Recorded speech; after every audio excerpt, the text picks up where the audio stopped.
Bonjour les amis, bonjour à tous.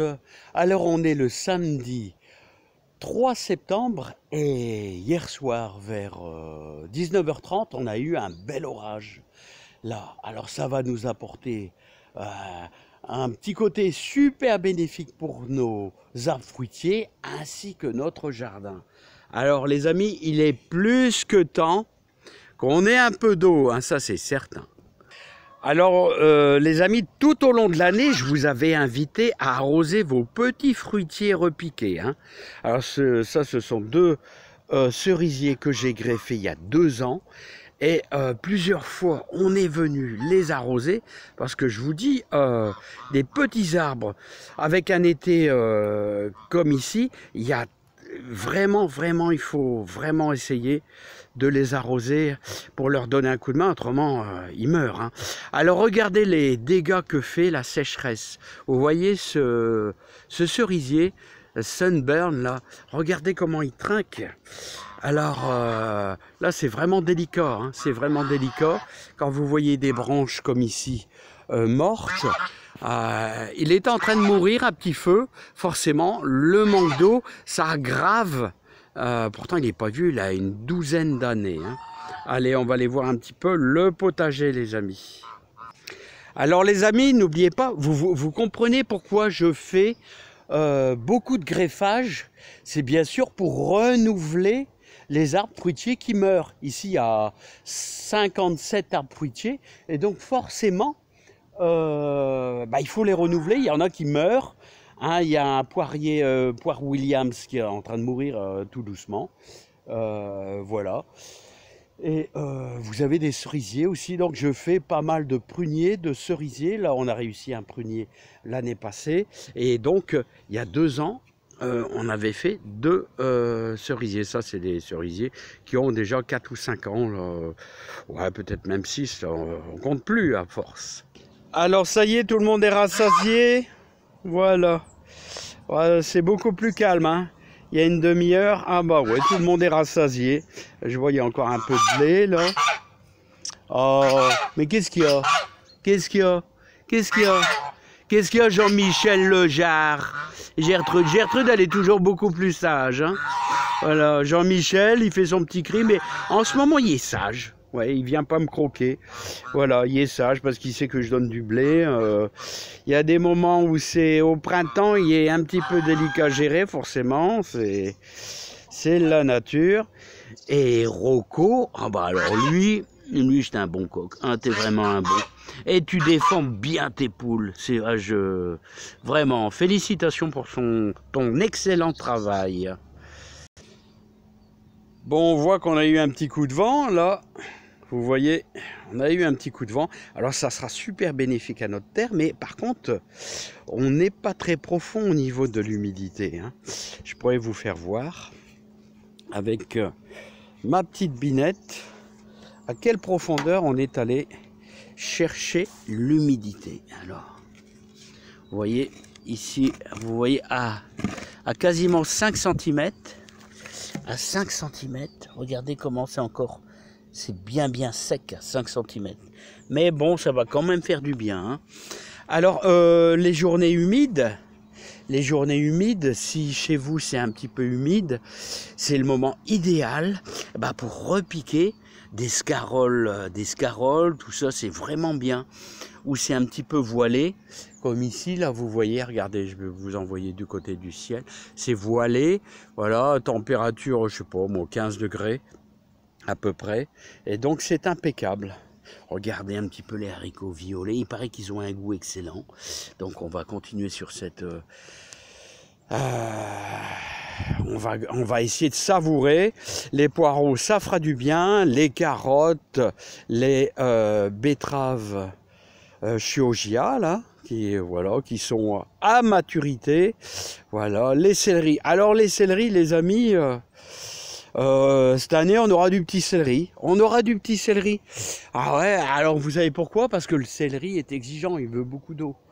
Beaucoup d'engrais, beaucoup d'eau, donc j'ai mis beaucoup de fientes de poules et de pigeons. Voilà, et il y a eu du fumier aussi en hiver, mais il vous restez petit, hein, c'est pas... C'est des petites boules, un petit peu plus gros qu'une boule de pétanque.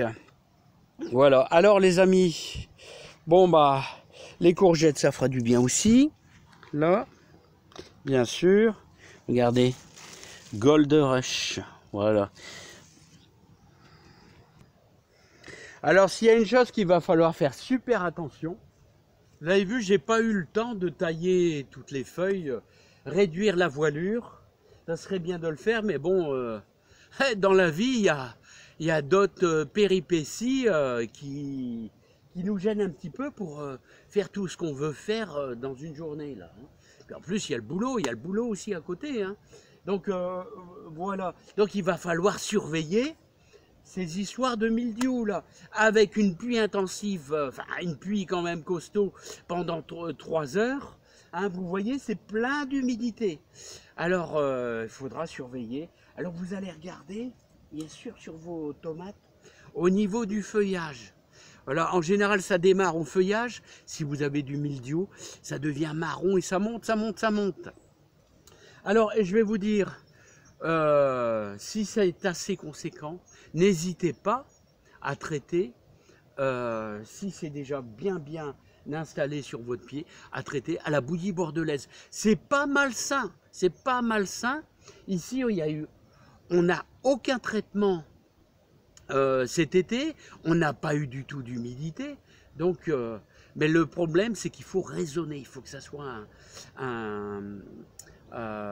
c'est-à-dire que vous devez vous limiter, si vous faites un traitement à la bouillie bordelaise, pour stopper ce fameux mildiou, là, ce champignon, il faut que ça soit raisonné, c'est-à-dire, moi comme je dis toujours, 2 fois maximum.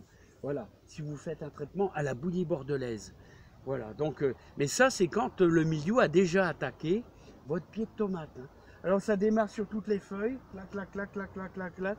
Là, vous pouvez le sauver, voilà, tranquillement, mais seulement il ne faut pas en abuser. Hein. Il ne faut pas que votre pied de tomate devienne complètement bleu et respecter la dose. C'est pas malsain du moment que vous... il ne faut pas aller... il ne faut pas exagérer. Moi, je dis 2 traitements dans l'année, c'est le grand maximum. Mais surveillez bien vos pieds de tomate. Voilà, parce que là... alors, le mildiou, qu'est-ce qu'il veut? Alors, il est toujours dans l'air, même l'été, même quand il fait sec, ça voyage, c'est des spores qui voyagent, qui sont microscopiques, voilà, et ça se développe comme...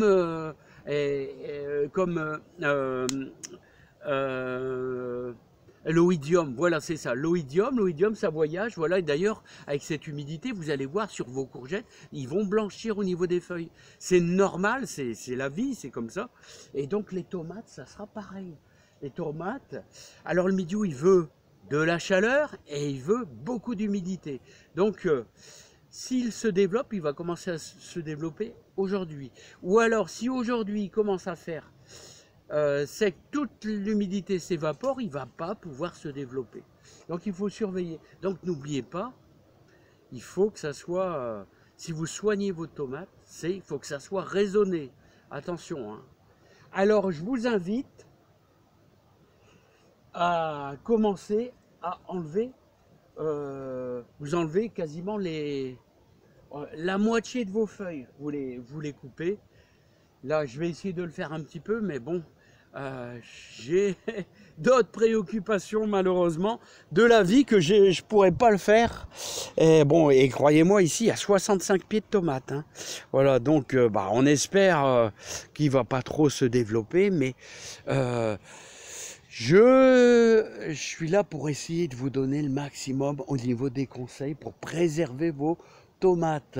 Là, et... je sais que c'est pas évident, J'ai commencé dans la serre ça va, mais ici j'ai pas eu le temps de le faire, les amis. Ah ouais, l'activité professionnelle, voilà, puis en plus plein d'autres choses qui se greffent. Mais si je peux vous aider en vidéo, ce qu'il faut faire pour limiter l'impact du mildiou, c'est que vous enlevez pas mal de feuilles. Ça sera moins intensif s'il arrive, le petit. Allez, je vous dis à bientôt. Bye bye.